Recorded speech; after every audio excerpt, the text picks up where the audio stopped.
সবাইকে স্বাগত জানাচ্ছি আমার দেশ আজকের বিশ্বে। সঙ্গে আছি তাহমিনা তাসির। শুরুতেই জানিয়ে দিচ্ছি সংবাদ শিরোনাম। গাজায় বোমা বিস্ফোরণে ইসরায়েলের 2 সেনা নিহত।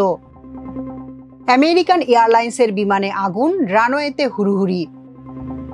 ট্রাম্পের হস্তক্ষেপের পরও থাইল্যান্ড কম্বোডিয়া সংঘর্ষ চলছেই। বিশ্বজুড়ে উত্তেজনায় বাড়ছে তৃতীয় বিশ্বযুদ্ধের শঙ্কা। জামিন খারিজের আদেশের বিরুদ্ধে সুপ্রিম কোর্টে ইমরান খানের আপিল।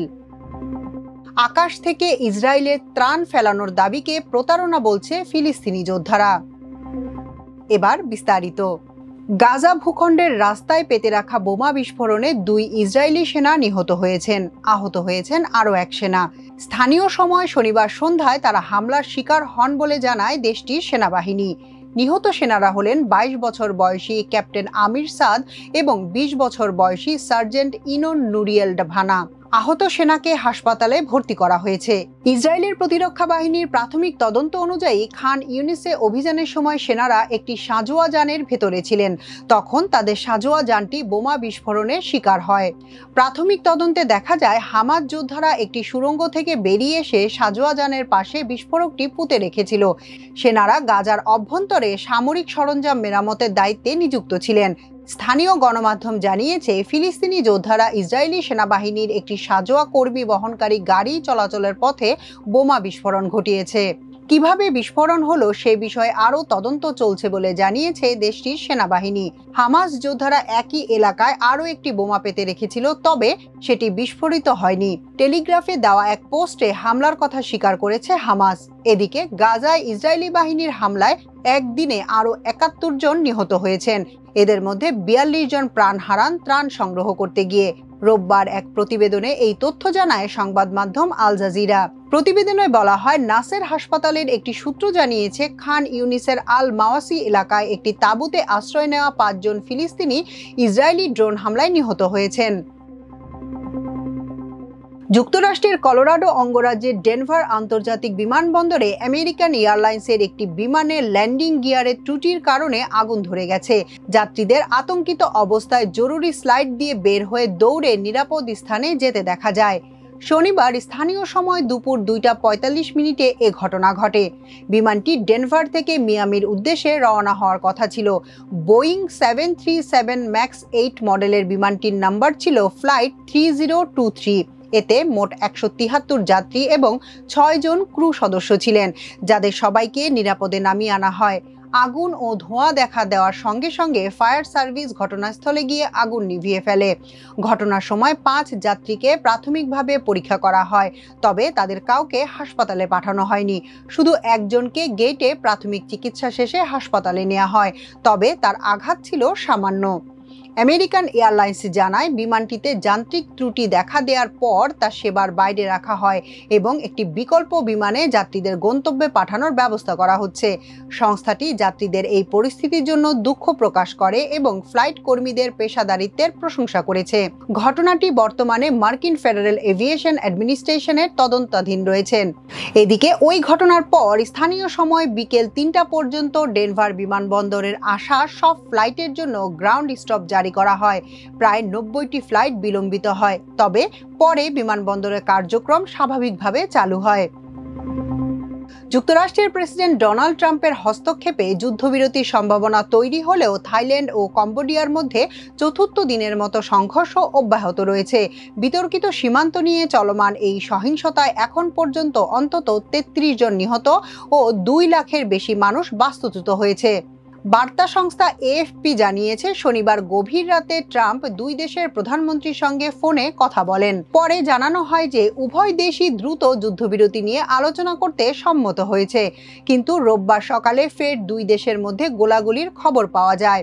কম্বোডিয়ার উত্তরাঞ্চল ও থাইল্যান্ডের উত্তর পূর্ব সীমান্ত অঞ্চলে অবস্থিত 2টি প্রাচীন ও বিতর্কিত মন্দিরের আশপাশে এসব সংঘর্ষ হয়। কম্বোডিয়ার প্রতিরক্ষা মন্ত্রণালয়ের মুখপাত্র মালি সোচেতা জানান, স্থানীয় সময় ভোর 4:50 থাই সেনারা মন্দির সংলগ্ন এলাকায় হামলা চালায়। এএফপি সাংবাদিকরা জানান, ফ্রন্ট লাইন থেকে প্রায় 20 কিলোমিটার দূরে কম্বোডিয়ার সামরুং শহরের ভবনের জানালাগুলো কামানের গোলার শব্দে কেঁপে ওঠে। অপরদিকে থাই সেনাবাহিনীর উপমুখপাত্র জানান, কম্বোডিয়ান বাহিনী ভোর 4টার দিকে গোলাবর্ষণ শুরু করে। দুই পক্ষই কৌশলগত এলাকাকে নিজেদের নিয়ন্ত্রণে নিতে লড়াই চালিয়ে যাচ্ছে।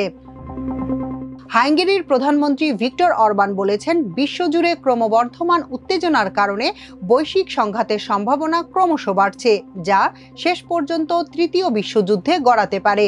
তৃতীয় বিশ্বযুদ্ধ এড়াতে প্রয়োজনীয় সব পদক্ষেপ নিতে বিশ্ব সম্প্রদায়ের প্রতি আহ্বান জানিয়েছেন তিনি। রোমানিয়ার এক অনুষ্ঠানে তিনি বলেন, সম্ভবত এখন সবচেয়ে গুরুত্বপূর্ণ প্রশ্ন হচ্ছে তৃতীয় বিশ্বযুদ্ধ হবে কিনা। আর এ প্রশ্নের উত্তর হলো বিশ্বযুদ্ধের সম্ভাবনা ক্রমাগত বাড়ছে। প্রমাণ হিসেবে অরবান 6টি প্রধান দেশের জরিপের ফলাফল তুলে ধরেন। এসব দেশের নাগরিকরা নতুন বিশ্বযুদ্ধের হুমকিকে বাস্তব বলে মনে করেন। প্রধানমন্ত্রী আরও বলেন, 5 থেকে 10 বছরের মধ্যে তৃতীয় বিশ্বযুদ্ধ শুরু হবে বলে 55% ফরাসি, 50% স্প্যানিশ, 46% ইতালীয়, 45% মার্কিনী, 41% ব্রিটিশ এবং 41% জার্মান মত দিয়েছেন। তিনি আরও বলেন, পুরো বিশ্ব যুদ্ধের শীতল বাতাস অনুভব করছে। বর্তমানে আন্তর্জাতিক অঙ্গনে একাধিক সংকট একসঙ্গে গভীর হচ্ছে। তার মতে বিশ্বজুড়ে সংঘাতের সংখ্যা বৃদ্ধি, অস্ত্র প্রতিযোগিতার তীব্রতা, অর্থনৈতিক নিষেধাজ্ঞা ও বাণিজ্য বাধার প্রসার, সামরিক জোটগুলোর বিভাজন এবং দরিদ্র অঞ্চল থেকে ধনী অঞ্চলে অভিবাসনের হার বৃদ্ধি এসবই বৈশ্বিক স্থিতিশীলতা বাড়িয়ে তুলছে। অরবান বলেন, বহু মানুষ এখন আশঙ্কা করছেন ন্যাটো এবং রাশিয়ার মধ্যে যে কোনো সশস্ত্র সংঘর্ষ তৃতীয় বিশ্বযুদ্ধের সূত্রপাত করতে পারে। এ ধরনের বিপজ্জনক পরিস্থিতির দিকে নিয়ে যেতে পারে এরকম যে কোনো পদক্ষেপ এড়াতে তিনি আন্তর্জাতিক সম্প্রদায়ের প্রতি আহ্বান জানিয়েছেন। পাকিস্তান তেহরিক-ই-ইনসাফ পার্টির প্রতিষ্ঠাতা চেয়ারম্যান ও পাকিস্তানের সাবেক প্রধানমন্ত্রী ইমরান খান লাহোর হাইকোর্টের দেয়া জামিন খারিজের আদেশের বিরুদ্ধে সুপ্রিম কোর্টে আপিল করেছেন। গত 24 জুন লাহোর হাইকোর্ট 9 মে সহিংসতার সঙ্গে সম্পর্কিত 8টি মামলায় কারাবন্দী পিটিআই নেতার গ্রেফতার পরবর্তী জামিন বাতিল করে দেয়, যার মধ্যে লাহোরের কপস কমান্ডারের বাড়িতে হামলাও অন্তর্ভুক্ত ছিল। সন্ত্রাস বিরোধী আদালত এই 8টি মামলায় সাবেক প্রধানমন্ত্রীর জামিন বাতিল করার পর ইমরান খান লাহোর হাইকোর্টে আবেদন করেন। শনিবার সিনিয়র আইনজীবী সালমান সফদারের মাধ্যমে দাখিল করা আবেদনে দাবি করা হয়েছে, ইমরান খানের বিরুদ্ধে 9 মে সহিংসতার ষড়যন্ত্র এবং প্ররোচনার অভিযোগ আনা হয়েছে। আবেদনে বলা হয়, প্রসিকিউশন একাধিকবার ব্যর্থ হয়েছে গ্রহণযোগ্য প্রমাণ হাজিরে। এমন পরিস্থিতিতে মামলাটি ফার্দার ইনকোয়ারির পর্যায়ে পড়ে, যেখানে জামিন মঞ্জুর করা আইনের বিধান। ইমরান খানের পক্ষ থেকে আরও বলা হয়েছে, 14 মাসে পুলিশ কোনো গ্রেফতারের চেষ্টা করেনি, যদিও তার অবস্থান জানা ছিল। তাই এটি স্পষ্টভাবে রাজনৈতিক হয়রানির অংশ। আকাশ থেকে ইসরায়েলের ত্রাণ ফেলানোর পরিকল্পনাকে প্রতারণামূলক পদক্ষেপ হিসেবে দাবি করেছে ফিলিস্তিনের স্বাধীনতাকামী সংগঠন হামাস। তারা বলছে, এর মাধ্যমে ইসরায়েল অবরোধ তুলে নেওয়ার দাবিকে পাশ কাটানোর চেষ্টা করছে এবং নিজেদের ভাবমূর্তিকে উজ্জ্বল করার চেষ্টা চালিয়ে যাচ্ছে। দখলদার ইসরায়েলি বাহিনীর পরিকল্পিত ত্রাণ নিয়ন্ত্রণ পদক্ষেপের মধ্যে আকাশ থেকে ত্রাণ ফেলার পরিকল্পনা ফিলিস্তিনিদের জন্য আরও ঝুঁকি তৈরি করবে। হামাস জানিয়েছে, ক্ষুধা অপরাধ বন্ধে ইসরায়েলকে অবশ্যই আগ্রাসন বন্ধ করতে হবে, অবরোধ তুলে নিতে হবে এবং স্থল সীমান্তগুলো খুলে দিতে হবে, যাতে জাতিসংঘ পর্যাপ্ত ত্রাণ সরবরাহের সুযোগ পায়। হামাস আরও জানিয়েছে, যুক্তরাষ্ট্র ও ইসরায়েল GHF এর মাধ্যমে গাজায় ত্রাণ সরবরাহ নিয়ন্ত্রণ করায় 1000-এর বেশি মানুষ নিহত এবং প্রায় 6000 মানুষ আহত হয়েছে, যা একটি স্পষ্ট যুদ্ধাপরাধ। স্বাধীনতাকামী এই সংগঠনটি আরও জানিয়েছে, ইসরায়েলি অবরোধ ও গণহত্যা বন্ধে আমরা আন্তর্জাতিক সম্প্রদায় ও জনসাধারণকে চাপ অব্যাহত রাখার উপর গুরুত্ব আরোপ করে আসছি। এছাড়া আমরা সতর্ক করছি অধিকৃত ইসরায়েলি বাহিনীর প্রচারণা দ্বারা প্রতারিত না হতে। এখনকার মতো এ পর্যন্তই। সবাই ভালো থাকুন, সুস্থ থাকুন আমার দেশের সঙ্গে। চ্যানেলটি ভালো লাগলে সাবস্ক্রাইব করুন। আল্লাহ হাফেজ।